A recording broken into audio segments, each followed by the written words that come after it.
로마서 6장. 그러면 우리가 무엇이라고 말을 해야 하겠습니까? 은혜를 더하게 하려고 여전히 죄 가운데 머물러 있어야 하겠습니까? 그럴 수 없습니다.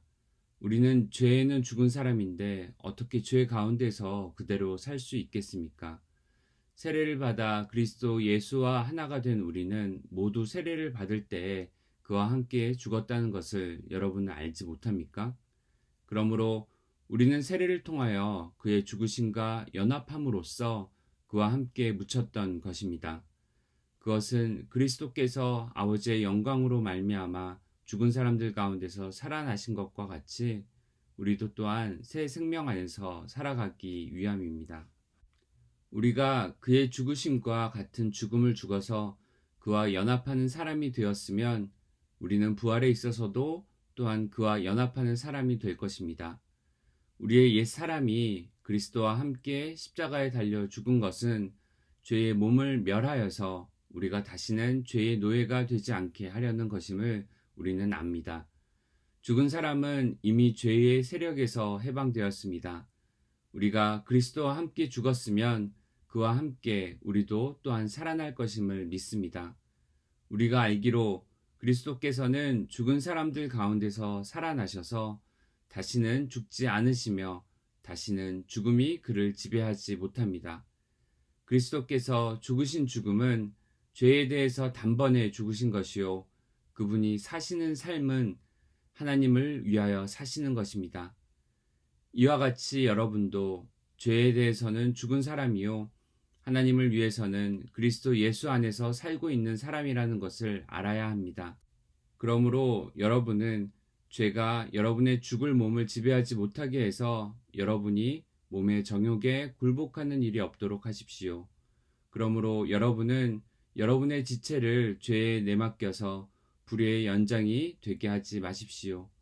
오히려 여러분은 죽은 사람들 가운데서 살아난 사람답게 여러분을 하나님께 바치고 여러분의 지체를 의의 연장으로 하나님께 바치십시오. 여러분은 율법 아래 있지 않고 은혜 아래 있으므로 죄가 여러분을 다스릴 수 없을 것입니다. 그러면 어떻게 해야 하겠습니까? 우리가 율법 아래 있지 않고 은혜 아래에 있다고 해서 마음 놓고 죄를 짓자는 말입니까? 그럴 수 없습니다. 여러분이 아무에게나 자기를 종으로 내맡겨서 복종하게 하면 여러분은 여러분이 복종하는 그 사람의 종이 되는 것임을 알지 못합니까? 여러분은 죄의 종이 되어 죽음에 이르거나 아니면 순종의 종이 되어 의에 이르거나 하는 것입니다. 그러나 하나님께 감사하는 것은 여러분이 전에는 죄의 종이었으나 이제 여러분은 전에 받은 교훈의 본에 마음으로부터 순종함으로써 죄에서 해방을 받아서 의의 종이 된 것입니다. 여러분의 이해력이 미약함으로 내가 사람의 방식으로 말하겠습니다. 여러분이 전에는 자기 지체를 더러움과 불법의 종으로 내맡겨서 불법에 빠져 있었지만 이제는 여러분의 지체를 의의 종으로 바쳐서 거룩함에 이르도록 하십시오. 여러분이 죄의 종일 때에는 의에 얽매이지 않았습니다. 여러분은 그때에 무슨 열매를 거두었습니까? 이제 와서 여러분이 그러한 생활을 부끄러워하지만은 그러한 생활의 마지막은 죽음입니다. 이제 여러분은 죄에서 해방을 받고 하나님의 종이 되어서 거룩함에 이르는 삶의 열매를 맺고 있습니다. 그 마지막은 영원한 생명입니다. 죄의 삭은 죽음이요 하나님의 선물은 우리 주 예수 그리스도 안에서 누리는 영원한 생명입니다. 로마서 7장. 형제자매 여러분, 나는 율법을 아는 사람들에게 말을 합니다.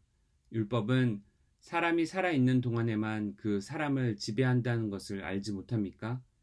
결혼한 여자는 그 남편이 살아있는 동안에는 법으로 남편에게 매여 있으나 남편이 죽으면 남편의 법에서 풀려납니다. 그러므로 남편이 살아있는 동안에 그 여자가 다른 남자에게로 가면 그 여자는 간음한 여자라는 말을 듣게 됩니다. 그러나 남편이 죽으면 그 법에서 해방되는 것이므로 다른 남자에게로 갈지라도 간음한 여자가 되지 않습니다.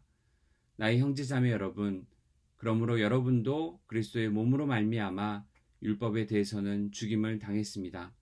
그래서 여러분은 다른 분, 곧 죽은 사람들 가운데서 살아나신 그분에게 속하게 되었습니다.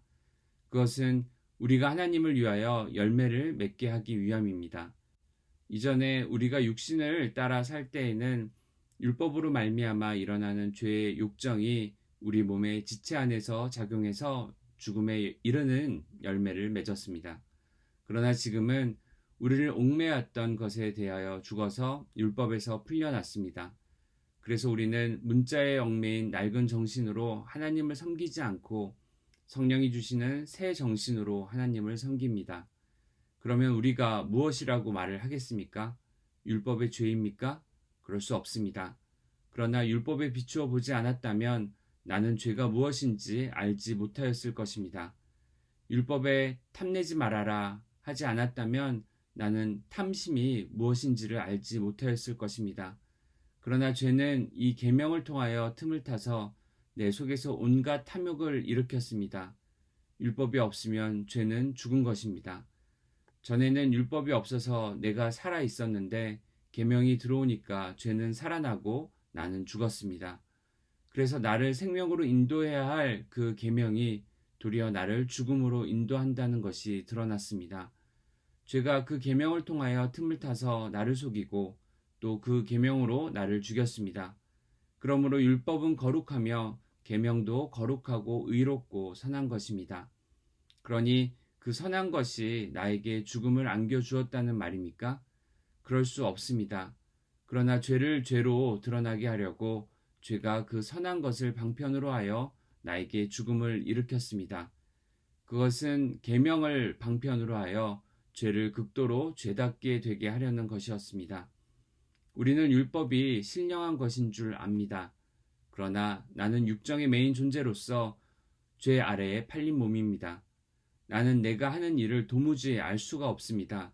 내가 해야겠다고 생각하는 일은 하지 않고 도리어 해서는 안 되겠다고 생각하는 일을 하고 있으니 말입니다.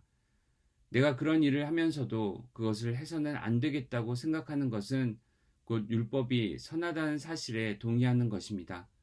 그렇다면 그와 같은 일을 하는 것은 내가 아니라 내 속에 자리를 잡고 있는 죄입니다. 나는 내 속에 곧 내 육신 속에 선한 것이 깃들여 있지 않다는 것을 압니다. 나는 선을 행하려는 의지는 있으나 그것을 실행하지는 않으니 말입니다. 나는 내가 원하는 선한 일은 하지 않고 도리어 원하지 않는 악한 일을 합니다. 내가 해서는 안 되는 것을 하면 그것을 하는 것은 내가 아니라 내 속에 자리를 잡고 있는 죄입니다. 여기에서 나는 법칙 하나를 발견하였습니다. 곧 나는 선을 행하려고 하는데 그러한 나에게 악이 붙어 있다는 것입니다. 나는 속사람으로는 하나님의 법을 즐거워하나 내 지체에는 다른 법이 있어서 내 마음의 법과 맞서서 싸우며 내 지체에 있는 죄의 법에 나를 포로로 만드는 것을 봅니다. 아, 나는 비참한 사람입니다. 누가 이 죽음의 몸에서 나를 건져 주겠습니까? 우리 주 예수 그리스도를 통하여 나를 건져 주신 하나님께 감사를 드립니다. 그러니 나 자신은 마음으로는 하나님의 법을 섬기고 육신으로는 죄의 법을 섬기고 있습니다. 로마서 8장. 그러므로 그리스도 예수 안에 있는 사람들은 정죄를 받지 않습니다. 그것은 그리스도 예수 안에서 생명을 누리게 하는 성령의 법이 당신을 죄와 죽음의 법에서 해방하여 주었기 때문입니다. 육신으로 말미암아 율법이 미약해져서 해낼 수 없었던 그 일을 하나님께서 해결하셨습니다. 곧 하나님께서는 자기의 아들을 죄된 육신을 지닌 모습으로 보내셔서 죄를 없애시려고 그 육신에다 죄의 선고를 내리셨습니다. 그것은 육신을 따라 살지 않고 성령을 따라 사는 우리가 율법이 요구하는 바를 이루게 하시려는 것입니다. 육신을 따라 사는 사람은 육신에 속한 것을 생각하나 성령을 따라 사는 사람은 성령에 속한 것을 생각합니다. 육신에 속한 생각은 죽음입니다. 그러나 성령에 속한 생각은 생명과 평화입니다. 육신에 속한 생각은 하나님께 품는 적대감입니다. 그것은 하나님의 법을 따르지 않으며 또 복종할 수도 없습니다. 육신의 메인 사람은 하나님을 기쁘게 해드릴 수 없습니다. 그러나 하나님의 영이 여러분 안에 살아계시면 여러분은 육신 안에 있지 않고 성령 안에 있습니다. 누구든지 그리스도의 영이 없으면 그리스도의 사람이 아닙니다. 또한 그리스도께서 여러분 안에 살아계시면 여러분의 몸은 죄 때문에 죽은 것이지만 영은 의 때문에 생명을 얻습니다. 예수를 죽은 사람들 가운데서 살리신 분의 영이 여러분 안에 살아계시면 그리스도를 죽은 사람들 가운데서 살리신 분께서 여러분 안에 계신 자기의 영으로 여러분의 죽을 몸도 살리실 것입니다. 그러므로 형제 자매 여러분, 우리는 빚을 지고 사는 사람들이지만 육신의 빚을 진 것이 아닙니다. 우리는 육신을 따라 살아야 할 존재가 아닙니다. 여러분이 육신을 따라 살면 죽을 것입니다. 그러나 여러분이 성령으로 몸의 행실을 죽이면 살 것입니다. 하나님의 영으로 인도함을 받는 사람은 누구나 다 하나님의 자녀입니다. 여러분은 또다시 두려움에 빠뜨리는 종살이의 영을 받을 것이 아니라 자녀로 삼으시는 영을 받았습니다. 그래서 우리는 그 영으로 하나님을 아빠, 아버지라고 부릅니다. 바로 그때에 그 성령이 우리의 영과 함께 우리가 하나님의 자녀임을 증언하십니다. 자녀이면 상속자이기도 합니다. 우리가 그리스도와 함께 영광을 받으려고 그와 함께 고난을 받으면 우리는 하나님의 정하신 상속자요 그리스도와 더불어 공동 상속자입니다. 현재 우리가 겪는 고난은 장차 우리에게 나타날 영광의 견주면 아무것도 아니라고 나는 생각합니다. 피조물은 하나님의 자녀들이 나타나기를 간절히 기다리고 있습니다. 피조물이 허무에 굴복했지만 그것은 자의로 그렇게 한 것이 아니라 굴복하게 하신 그분이 그렇게 하신 것입니다. 그러나 소망은 남아 있습니다. 그것은 곧 피조물도 썩어짐의 종살이에서 해방되어서 하나님의 자녀가 누릴 영광된 자유를 얻으리라는 것입니다. 모든 피조물이 이제까지 함께 신음하며 함께 해산의 고통을 겪고 있다는 것을 우리는 압니다. 그뿐만 아니라 첫 열매로서 성령을 받은 우리도 자녀로 삼아주실 것을 곧 우리 몸을 속량하여 주실 것을 고대하면서 속으로 신음하고 있습니다. 우리는 이 소망으로 구원을 얻었습니다. 눈에 보이는 소망은 소망이 아닙니다. 보이는 것을 누가 바라겠습니까?